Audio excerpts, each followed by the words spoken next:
네, 안녕하세요. 뉴파인 영어연구소의 김도현 소장입니다.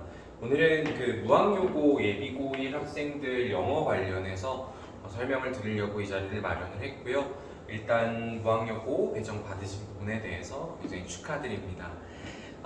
일단 여러 부분들에 대해서 고민이 굉장히 많으실 거예요. 영어뿐만이 아니라 수학이나 국어나 과학이나 다 다른 어떤 암기 과목에 관해서도 고민이 많으실 텐데, 제가 여기다가 이제 제목을 이렇게 설정한 이유들을 말씀을 먼저 드리고 시작을 해야 될 것 같아요. 사실 무학여고 영어에 대해서 결론을 먼저 내리고 말씀을 드리자면 너무 쉽습니다. 사실 준비하는 과정도 너무 편하고요. 영어 시험 자체도 그렇게 난이도가 높은 편이 아니기 때문에 누구나 만점이 가능한 시험으로서 다른 과목들을 대비하는 시간을 얼마만큼 충분하게 확보해 줄 수 있는 선에서 영어가 진행될 수 있느냐, 이게 관건인 학교가 될 거라고 생각을 해서 이렇게 제목을 만들어 놨습니다. 가장 먼저 이제 무학여고 시험 범위에 대해서 궁금하실 텐데, 첫 번째로 교과서가 들어가게 됩니다.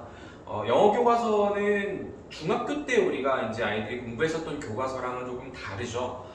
이제 범위가 굉장히 많아져요. 그러니까 중학교 때 배웠던 교과서 3개 단원 전체량이 고등학교 때 배우게 될 교과서 전체량, 그러니까 1개 단원 정도라고 생각을 해주시면 될 것 같은데, 그래서 보통 이제 한 2개 단원 정도가 시험 범위에 들어가는 고등학교다라고 한다면, 우리 아이들이 중학교 때 공부했었던 공부량의 그 교과서 한 과가 이제 요만큼 한 장 이렇게 됐다면, 요것들이 3개과, 그래서 2개과가 정도 된다면 6개가 정도. 그러니까 중학교 때 이제 배웠었던 교과서 6개 단원 정도에 해당하는 양이 한 번 시험 범위, 교과서 2과 정도 반영하는 고등학교 시험 범위가 될 거라고 생각을 해주시면 좋을 것 같습니다. 자, 일단 특징이 뭐냐면, 부교재나 교과서 요런 2가지의 측면을 두고 봤을 때 사실상 요새 트렌드는 교과서보다는 부교재나 모의고사가 트렌드거든요. 그러니까 보통 이제 다른 학교들 같은 경우에 서울 시내에 있는 모든 거의 대부분의 학교들을 조사를 좀 해봐도 사실상 교과서가 이렇게 많이 반영되는 학교는 흔치가 않습니다. 한두 개 정도 될 거예요. 근데 그 중에 하나가 이제 무학여고가 교과서를 굉장히 많이 반영하는 학교 중에 하나다라고 조금 보여지고 있고요. 현 트렌드랑 굉장히 다르다라는 점에 감안했을 때 사실 출제 비중도 비중이지만 문제를 내는 스타일도 교과서 중심으로 들어가기 때문에 시즌별 모의고사가 들어가는 부분들에 대해서도 사실 교과서 출제하는 그런 어떤 기조들이 좀 섞여 있다라고 생각을 해주시면 좋을 것 같아요. 두 번째로는 이제 시즌별 모의고사가 들어가는데요. 1학기 중간고사 같은 경우에는 이제 우리 아이들이 3월 24일에 보게 될 모의고사, 3월 전국연합 학력평가 내용이 들어가게 될 거고, 그리고 이제 6월 모의고사, 9월 모의고사, 11월 모의고사가 이렇게 순서대로 해서 학교 시험에 반영이 되는 추인데, 이런 부분들이 사실 일정에 따라서 좀 바뀔 수는 있어요. 2022년 시즌 모의고사가 3월 모의고사가 되게 늦어요. 3월 24일로 이제 계획이 되어져 있는데, 이렇게 늦은 모의고사를 치르고 나서 아이들이 한 달 정도 공부를 하고 나서 시험을 봐야 된다라고 했을 때 학교 선생님들이 조금 부담을 느낄 수 있겠다, 이런 생각을 하신다 그러면은 작년 모의고사를 반영을 하거나 혹은 다른 회차의 모의고사를 반영을 하시긴 하겠지만은 거의 이변이 없이 그대로 따라가는 스타일이 된다라고 생각을 해주시면 될 것 같습니다. 일단 교과서랑 시즌별 모의고사는 주된 교재로서 이런 것들을 우리가 공부를 시키면서 비슷해요. 다른 학교들이 공부하듯이 처음에 이제 수업을 하고 암기를 하고 변형 문제를 풀고 이런 과정들에 대해서는 이 큰 틀에서는 변화가 없는데, 일단 그 능력국화 어원편이라는 교재를 갖다가 선정을 한 이유를 한번 생각을 해보면, 단어의 중요성 학교에서도 알고 있는 거죠. 사실 이 2개를 가지고는요, 우리 아이들이 무학여고에서 내신을 공부하는 건 괜찮지만 수능을 공부하는 게 사실 문제가 커져요. 그래서 이런 2가지의 교재만을 가지고 우리 아이들이 내신을 공부했을 때 모의고사 준비가 되지 않기 때문에 사실상 그거에 대한 보완책으로서 어느 정도 능률복과 어원편이라는 교재를 시험 범위 안에 추가를 시켰다라고 봐주시면 좋을 것 같은데, 이것도 문제예요. 사실 가장 대중적인 어휘집이거든요. 중학교 때 이거 안 한 친구들이 거의 없을 정도로 되게 대중적인 문제집인데, 이걸 가지고 이제 학교 시험에 출제를 하다 보니까 학교 선생님들이 낼 수 있는 문제도 사실 한계가 있어요. 단어도 범위를 정해놓으니까 아이들이 이것만 다 외워갔을 때는 다 맞출 수 있는 부분들이라서 얘도 마찬가지고 암기가 굉장히 중점에 있는 학교라고 생각을 해주시되, 시험 범위량 자체가 많지가 않기 때문에 그 암기하는 것들에 대해서도 완벽을 좀 기해줘야 되는 학교다라고 좀 결론을 드리고 싶고요. 일단 요거는 출제 경향 분석을 다시 한번 해봤어요.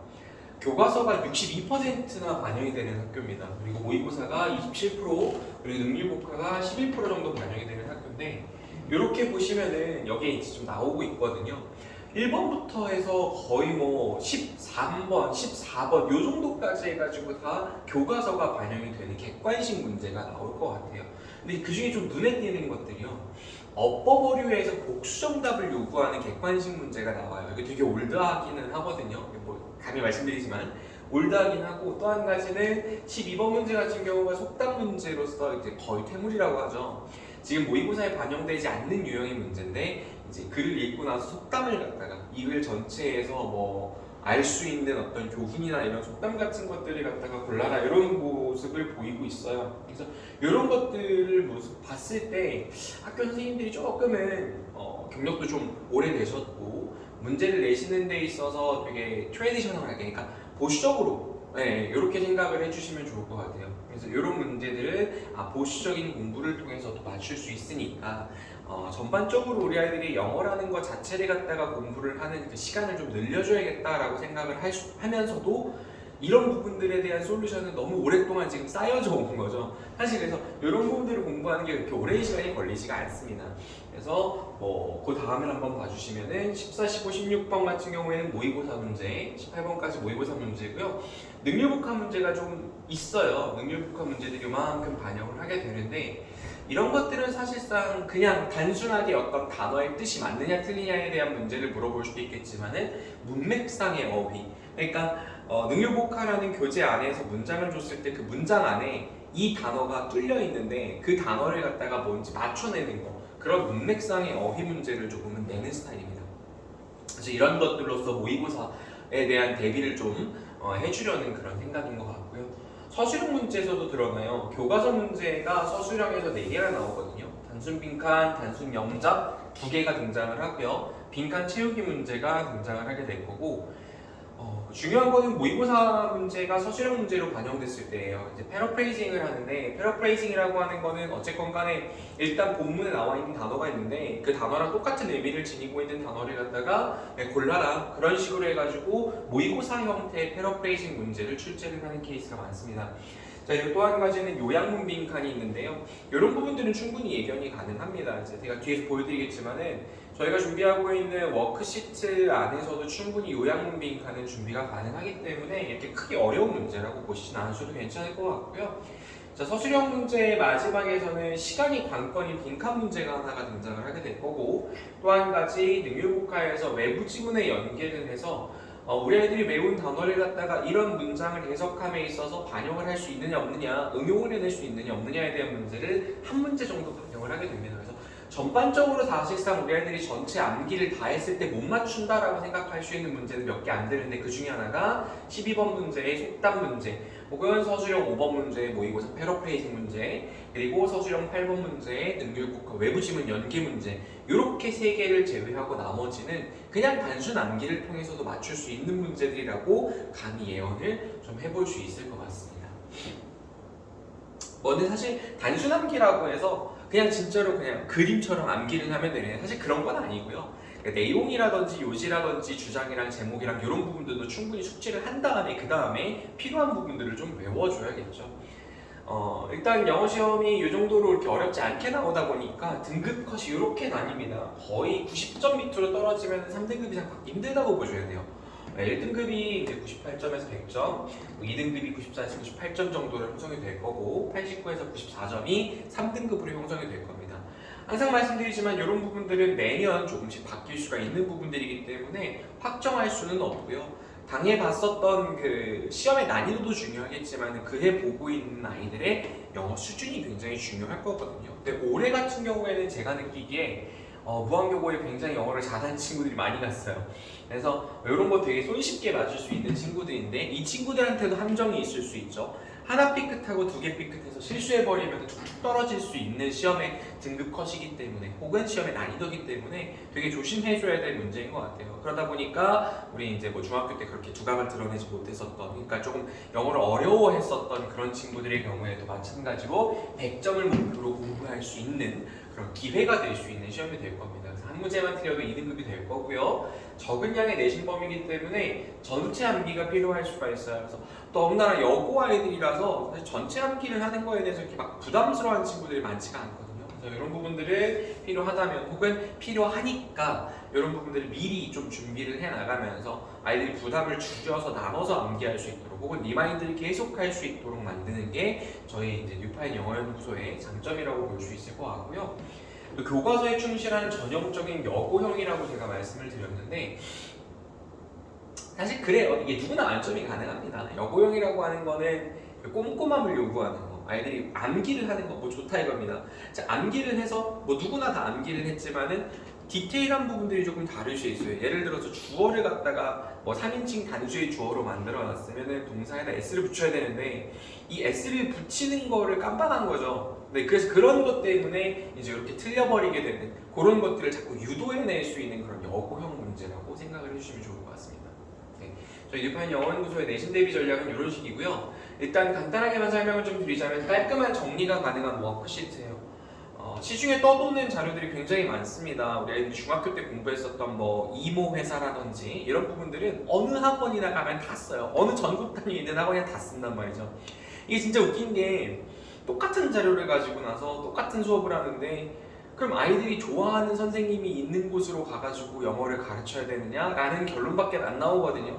그러다 저기 착안을 하다 보니까 우리 아이들이 조금 더 효율적으로 공부할 수 있는 방법, 그리고 실질적으로 모든 아이들이 똑같이 공부를 했을 때 똑같은 점수가 나올 수밖에 없는 건데 그 안에서도 좀 더 효율적으로 그리고 더 능률적으로 공부할 수 있는 방법에 대한 고민이 굉장히 많이 했고요.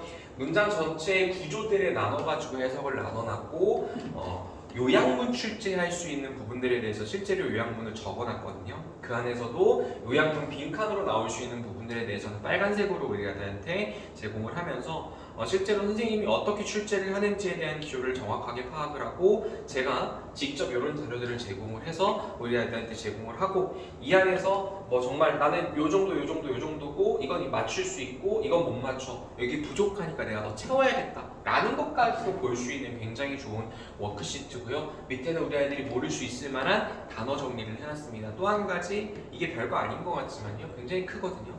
문장 전체는 한 문장씩 나눠놨고 그 안에 있는 글자 간격이라든지 줄 간격까지 우리 아이들이 필기를 굉장히 깔끔하게 할 수 있도록 적어놨습니다.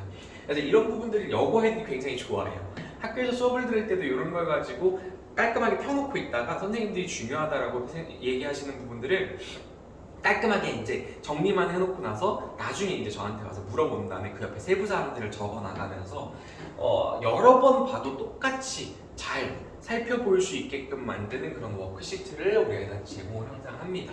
그리고 또 한 가지 초고효율의 암기 전략인데요. 이게 무학빛 암기지라는 이름을 붙였어요. 그래서 핏이라는 이름을 붙인 이유가 무학여고에서 출제를 하고 있는 실제로 출제를 할 수밖에 없는 문장들이나 표현 같은 것들을 빈칸으로 뚫어놓고 나머지는 거의 대부분의 것들을 갖다가 양자택일로 넣어놓거나 그냥 단순 빈칸 넣기로 넣어놨습니다. 그래서 이런 것들이 인터넷에 떠도는 자료들 보면은 뭐 어떤 거 양자택일 먼저 하고 어휘 나오고 어법 고치고 뭐 빈칸 채워가지고 그 뒤에는 이제 영작하고 뭐 어순 배우라고 이런 식으로 해서 다 똑같아요.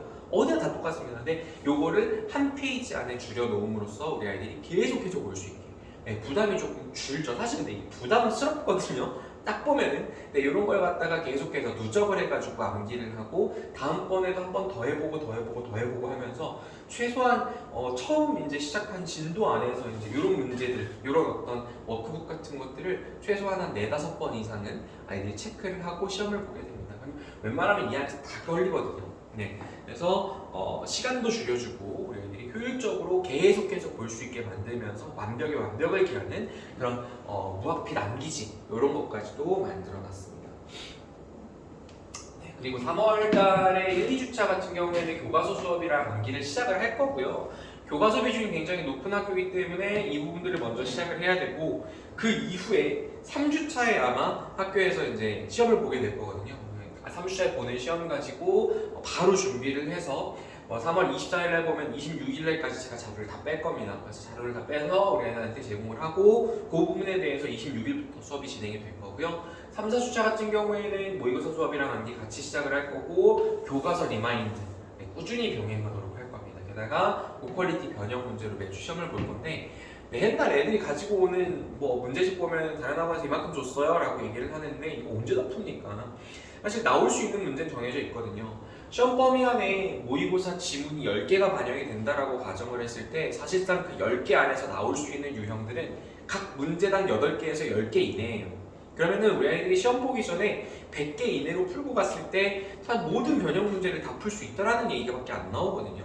근데 그런 것들을 갖다가 괜히 단어만 바꿔놓고 ABC만 바꿔놓고 번호만 바꿔놓고 이런 식으로 해가지고 막 문제수만 늘려는 그런 허접한 문제들 절대 제공하지 않습니다. 자, 고퀄리티 변형 문제를 선생님이 직접 풀어보고 오류가 없이, 그리고 우리 아이들이 최소한의 시간 안에 모든 문제들을 다 살펴볼 수 있게끔 만드는 고퀄리티의 변형 문제를 제공할 겁니다. 무학영어 내신의 핵심은 이거예요. 영어 시험 대비를 최소한의 시간에 완벽하게 끝내는 건데요. 우리 아이들이 영어 공부만 해야 되는 것들이 아니거든요. 그래서 오랜 시간을 투자한다라기보다 적당하게 완벽을 만들어낼 수 있는 시간을 강사가 투자를 해서 그런 부분들에 대해서 우리 아이들한테 만들어주는 거, 그게 가장 이상적인 학교라고 생각을 하고요. 미리 준비하면 얼마든지 편하고도 완벽하게 100점이 나옵니다. 또 한 가지, 진짜 무분별하게 인터넷에 떠도는 자료들 이런 걸로 비효율적인 공부를 하면 안 됩니다. 왜냐면은 수업은 정말 그렇게 오래 가지 않아도, 그러니까 많지 않은 양을 갖다가 시험 범위에서 공부를 하는데 그거 가지고 지금 오래 끌 게 아니거든요. 네, 오래 끌지 말고 일단 컴팩트하게 나오는 것들만 봐주셔도 괜찮을 것 같다. 자, 수업도 중요하지만 깔끔하게 여러 번 볼 수 있는 암기지랑 선별된 변형 문제 제공을 해야 되고, 이런 부분들로 공부했을 때 하루에 1시간에서 2시간 정도 공부를 하고 꾸준하게 한 달 이상만 공부를 해준다라고 했을 때에는 사실상 무학여고에서 그렇게 어렵지 않게 1등급 받을 수 있을 거라고 말씀드릴 수 있을 것 같습니다. 전 이건 좀 싫어요. 지금 계속 제가 영상에서 말씀드리는 스타일을 좀 보셔서 아시겠지만은 사기치고 싶진 않아요. 적중률 이런 거 운운하면서 눈속임 절대 안 하겠습니다. 제가 진짜 만약에 100% 모든 문제들, 출제되는 모든 문제들 토시 하나 안 틀리고 다 맞췄다라고 한다면 제가 플랜카드 하나 걸겠습니다. 저희 학원 앞에서 플랜카드 하나 걸기 전까지는 사실상 적중률 운운하지 않겠습니다. 이건 아이들이 알아요. 저 선생님이 짚어준 데서 다 나왔다라는 거 아이들 입에서 돌거든요. 그러니까 제 입으로 그걸 얘기한다라는 거는 제가 스스로 부끄럽다라는 거예요. 제가 해줬던 문제도 내가 이거 하나 해줬네, 2개 해줬네, 근데 이걸 뻥튀기 해야겠다라고 광고성밖에 안 되거든요. 아이들 입에서 저 선생님이 얘기해주는 건 다 나와 라는 얘기가 나오는 그런 어떤 강의들, 그런 걸로써 준비를 하겠습니다. 사실 이 내신범위랑 시험 난이도랑 사과목의 현황 같은 것들을 같이 고려를 해야만 입시를 준비하는 고등 강사들의 어떤 역량이 최대한으로 발휘될 수 있고, 우리 아이들이 대학에 잘 가는 거에 초점을 둔 영어 수업을 할 수 있지 않을까라고 생각을 항상 하고 있습니다. 일단 무학여고는 개강일이 화요일이 될 거거든요. 그래서 3월에 개강을 할 거고, 화요일날 5시부터 9시까지가 수업이 되는데, 이후에 1시간, 10시 전까지는 수업이 가능하니까요. 이후에 1시간은 우리 아이들이 못했던 숙제라든지 부족했던 암기 같은 것들을 피드백을 하고, 모르는 부분들에 대해서 질문을 받아줄 수 있는 시간으로 마련을 했고요. 실질적으로 다른 과목들에 대한 수업을 놓고 봤을 때 영어에 이틀 이상 투자를 하는 것 자체가 사치라고 볼 수 있는 학교이기 때문에 하루 안에 모든 걸 끝내는 걸 목표로 하되, 사실상 우리 아이들이 계속해서 학원에 와서 테스트를 보고 부족한 부분에 대해서 피드백을 할 수 있는 시간들은 충분히 마련을 할 겁니다. 그래서 이런 부분들 제가 오늘 말씀드린 것들 좀 도움이 되셨으면 좋겠고요. 일단 수업적으로 문의가 있으신 분들께서는 저희 성동 고등관으로 연락을 주시면 제가 친절하게 상담 드릴 수 있도록 하겠습니다. 여기까지 무학여고 내신관리 비법에 대해서 말씀드리는 시간이었습니다. 뉴파인 김도현 소장이었습니다. 감사합니다.